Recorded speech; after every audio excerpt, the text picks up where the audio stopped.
Good morning, everyone. We're going to go ahead and get started with our media availabilities for today. We are joined by members of the 48 Hendrick Motorsports team. We have Jeff Andrews, Blake Harris, and Josh Berry. We'll go ahead and I'll open it up, Jeff, for you to say a few words if you have. Kick it off. Yeah, sure. I'll start. I don't think these are on. Can you hear me? So first, good morning. And yeah, obviously, you know by now that you know Alex had an accident in his sprint car this week. I can speak in facts, you know, just about what we know. Obviously, can't get too deep into the medical aspect of it, but he has a fractured vertebrae, and the timeline that he's been given is somewhere in the 3 to 4 week range before he'll be ready to return. That's really all we know right now. We talked to him yesterday, several of us have, and he's home resting. Some pain kind of comes and goes for him, but overall he's in good spirits, and we look forward to getting him back as soon as he's ready. Thanks, Jeff. We'll go ahead and open it up for questions. If you have one, please raise your hand, and we will bring a mic over to you. We'll start with Marty, and then come down here to Claire and Bob. Marty Sicalo, Rock Sports Net Race. Marty Sicalo, Rock Sports Net Race Pro Weekly. Jeff, obviously the second time you've had a driver injured this season. This time though through a sprint car race. I know you said at Vegas that drivers need to live their lives, but is this the moment where the team needs to take a deeper look at what drivers can and can't do? Well, I think from that aspect, we always discuss with them and have conversations, and there's a process that we have in place when they do want to run racing events outside of the Cup Series. That's still in place. That was in place, you know, for this race. We were very aware of Alex's schedule through the season for his sprint car. We look at, you know, Chase and Alex's situation as two different situations. I mean, this is the first extracurricular racing accident that we've had that's, you know, taken one of our drivers out here for 3 weeks. Chase's situation was a snowboarding kind of a recreational accident. So we're always looking at it. I think our message is, you know, be careful. It's difficult because, you know, that's something Alex has a passion for, something that he worked very hard to be better at, and we feel like it helped him over here in the Cup Series this year. You know, it's obviously he's having the best year of his career in the Cup Series. This is a temporary setback, and we look for him to come back strong. But we're always evaluating. We're always knowledgeable in conversations with our drivers about what they're doing and where they're racing outside the Cup Series. And so, yeah, obviously it's a topic of conversation for us. We've had discussions with our guys about it since Alex's accident, and we'll continue to have those talks. And as a group, we'll make the best decisions. Josh, and then for you, your second opportunity to step up to the big leagues.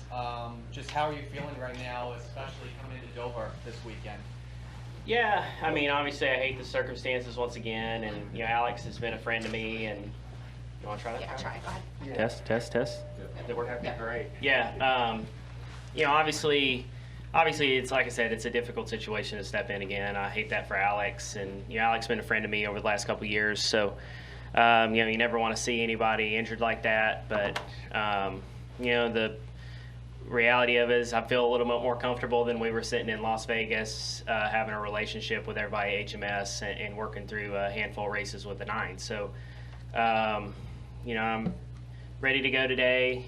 We have a great opportunity in the Xfinity race today. I feel like with our 8 car being the defending winners, and, you know, we're gonna stay in the present and race these 2 races this weekend and see how it goes. Thanks, guys.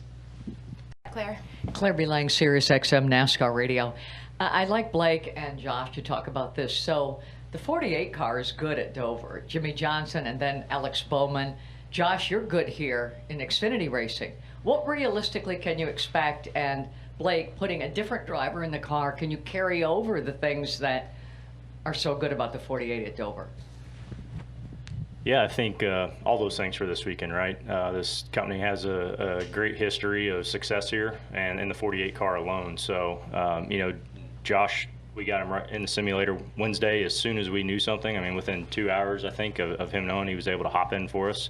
So, and statistically, he's probably the best guy here. He's only had a handful of races, but I don't know that he's finished, worse than second anywhere here. So, you know, certainly the easiest fit and to plug in, and you know, it's still, he's got a handful of Cup races, right? And we're gonna take the approach this weekend to kind of steady as it goes and let him get comfortable and get up to speed. Fortunately, we're going to get practice and qualifying today, so less nervous from the standpoint of having to throw him straight into the race. So, yeah, I think with his success and the history of the 48 and HMS altogether, I think all those things are the best situation we could be in with what we've got.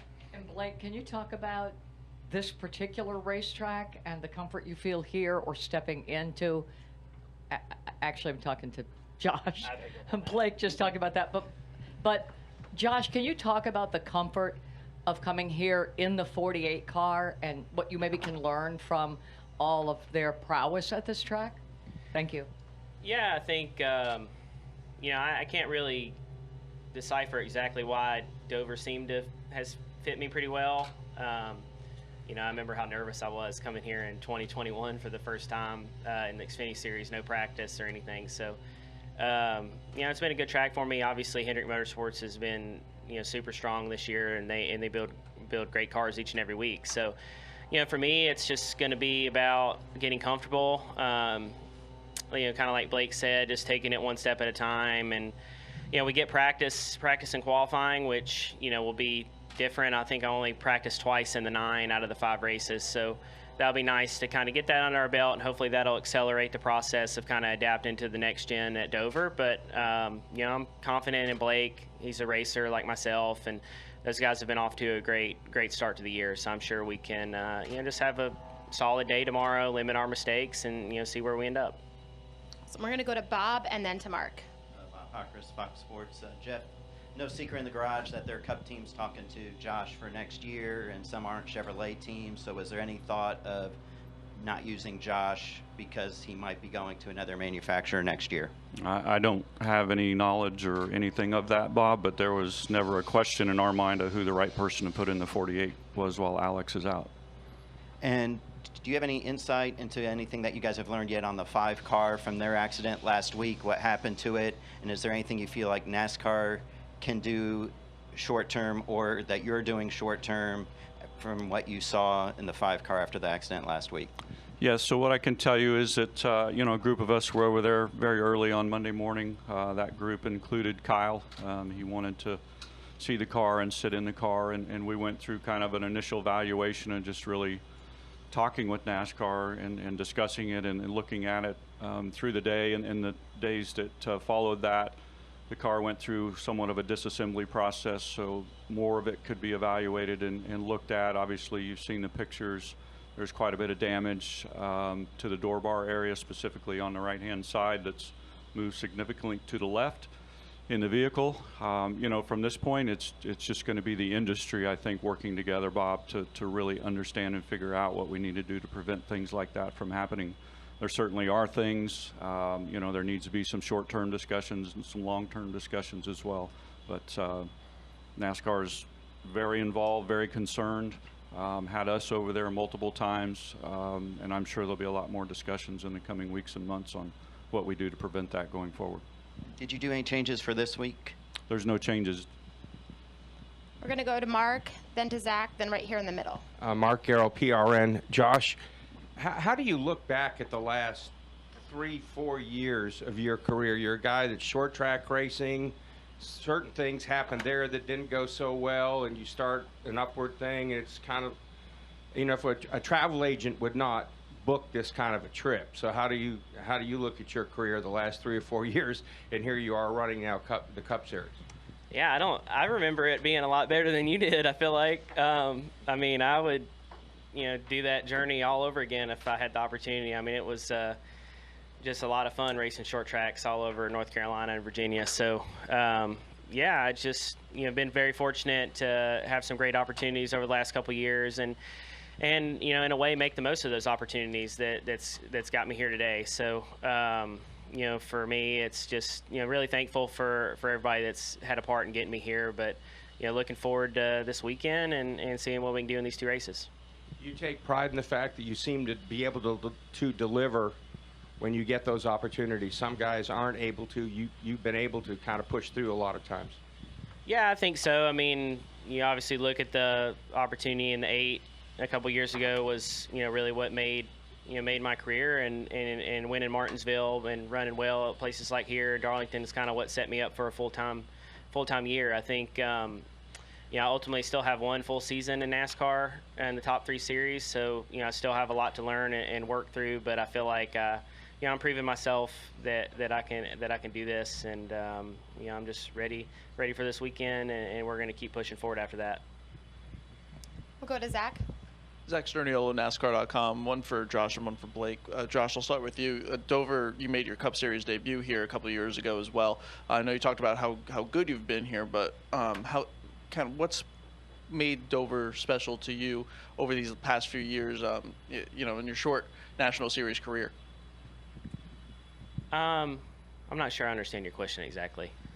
Does this place hold any more significance to you because you've made your Cup debut here and get another opportunity here in the Cup Series? Oh, yeah. I mean, like I said earlier, I mean, Dover's been a good track for me for whatever reason. I don't really know why. I think it's a combination of Junior Motorsports being really strong there, and Hendrick Motorsports will be really strong here this weekend. I think having great cars makes it a lot easier, but I don't know. I just seem to fit the place and fit my style. And making my Cup debut here a couple of years ago with Spire, I know it wasn't the dreamy ending that everybody wanted, but it was a great opportunity. Same deal, last second, thrown in the car kind of deal. But Dover's always going to be special. I got a monster sitting in my living room that I look at every day, so that's always going to be pretty cool no matter what.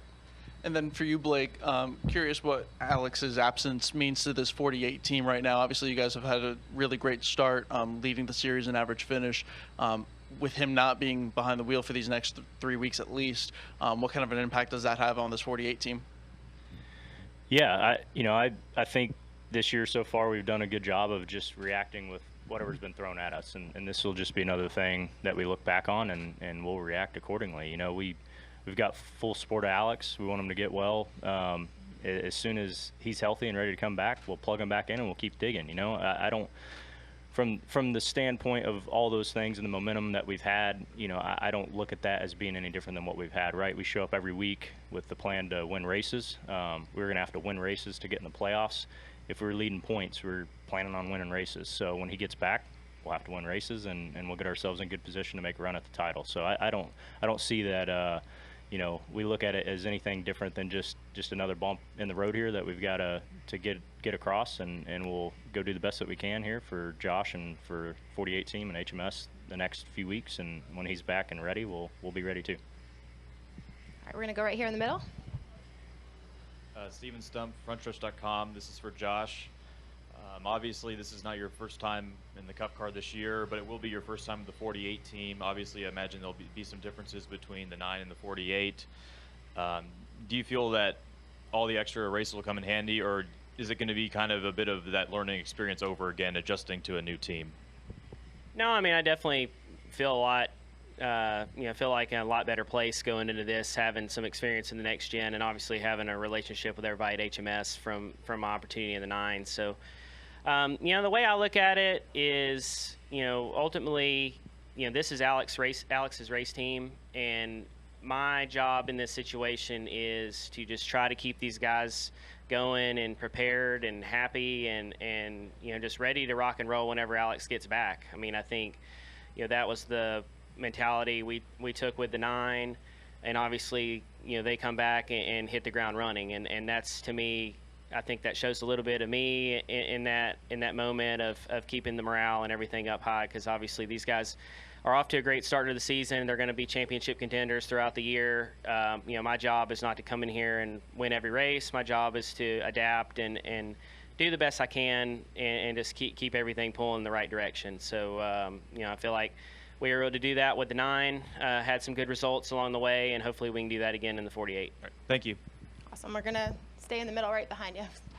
Nathan Song with the podium finish. Josh, obviously, knowing what you did in the 9 car a few weeks ago, those 5 races that you did with the 9 team, how do your own personal goals and expectations change now that you have another opportunity here with this organization? I think it's hard to have too high of expectations when you come, when you step in this, right? Cup racing's hard. These guys are great. I mean, they're the best of the best in the world racing here at these tracks. So I don't really think it's even fair for me to come in and say, to have really high expectations. I think my expectations are of myself which is to give the best effort I can each and every week, to be prepared to drive the race car and do the best job I can in the race car to limit my mistakes and be there at the end of the race, right? I think we saw it remind me a lot of my opportunity in 2021 with no practice or qualifying. We kind of took the mentality, we kind of just wouldn't even worry about the first stage, really, right? We would just adapt to the car and try to use the second half of the race to use strategy or whatever we could to get up front and get the result that we wanted. So I think it's a similar aspect, learning this new car and a new team. But these guys are great. That's what I learned the first time around. These guys are amazing to work with and super smart. So I think we can hold our own. We are going to go to Davey and Bob and wrap with Claire.